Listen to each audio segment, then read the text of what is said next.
She then got a little bit groggy and didn't want anything to do with them and shut herself away in one of the rooms. They picked her bag up. In her bag, it was just a note of her daughter saying, "I'm so sorry. I can't be here no more. I want to be with Lee." So suddenly I said, "Oh my God." Are you all right in there?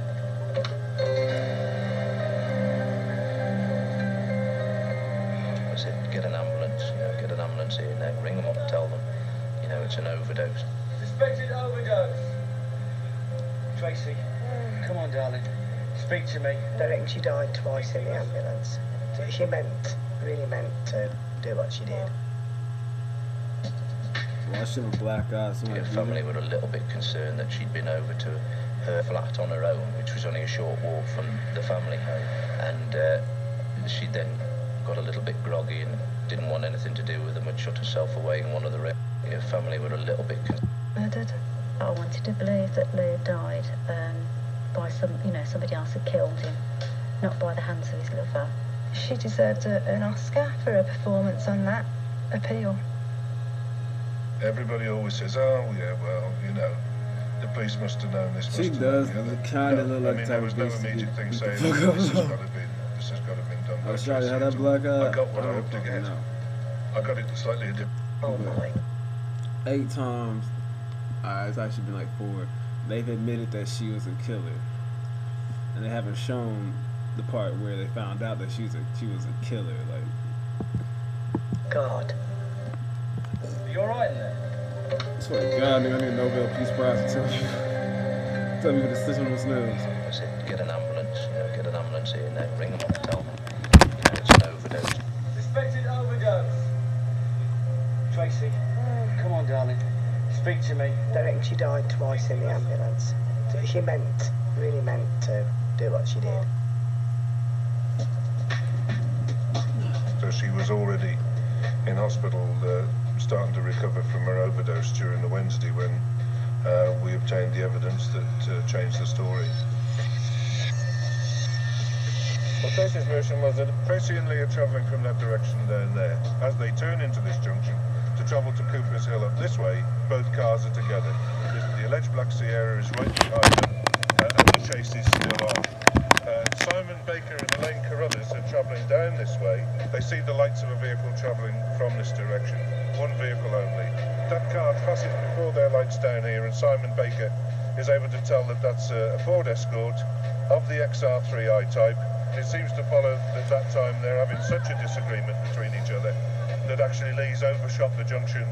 As he stops at the line to clear his road this way, Simon Baker notices that this white vehicle has actually stopped on this near side of the road, and as he starts to pull away, look in his mirror, he sees the vehicle starting to reverse back towards this junction. And obviously from then on, Lee took this road, which is his direct road home through Cooper's Hill. No Black Sierra vehicle, then the story that Tracy was given could not be true in what she was saying. The only car that they saw was Lee and Tracy's Ford Escort. And that was absolutely crucial evidence. It destroyed the whole road rage, pursuing vehicle, screaming down country lanes, being overtaken on the brow of Cooper's Hill. That was devastating evidence. And it turned on that. It turned the investigation towards looking at Tracy, and therefore I made the decision that she would be arrested on the Saturday morning. Tracy Andrews, I'm arresting you in connection with the murder of Lee Harvey. You do not have to say anything, but it may harm your defence if you mention it. I just broke down and cried. I wanted the story to be the road rage. I didn't want it to be that she killed him. I was glad that, she'd been arrested. At the same time, we still can't come to terms with it. Oh, it's just... can you be? I shouldn't have, I couldn't believe it. My client was arrested 3 minutes ago, and she is now being taken to Redditch Police Station.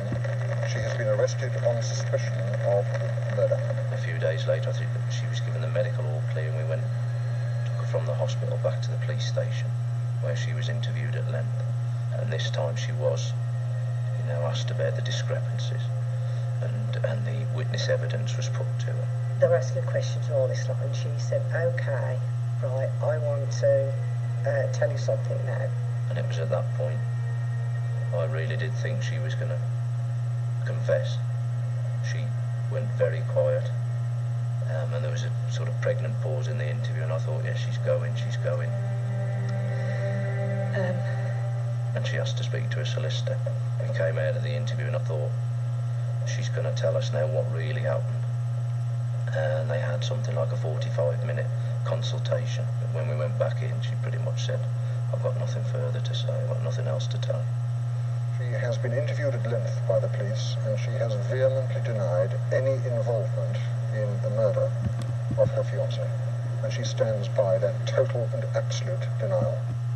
Tracy chose an unusually flamboyant solicitor who decided to lift reporting restrictions at the first magistrate's court appearance. That meant that every detail of that court case could then be repeated. It was what you would call a proactive defence, and they went out with their own press conferences. They went out to publish information and to seek their own witnesses independent of herself. Free on bail and fighting to clear her name, Tracy Andrews today continued to protest she's innocent of murder.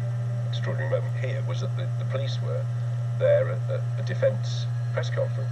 Detectives leading the murder inquiry turned up unexpectedly and without invitation. I wouldn't say so much as guests as probably uninvited guests. Yeah, we made the decision to go to this. In 30 years, I suppose now, in journalism, I've never been to a defence press conference. Today, her lawyer took the extraordinary step of issuing a photo-fit picture of the man she claims was the real killer. Whoever committed that vile, wicked act is still at large.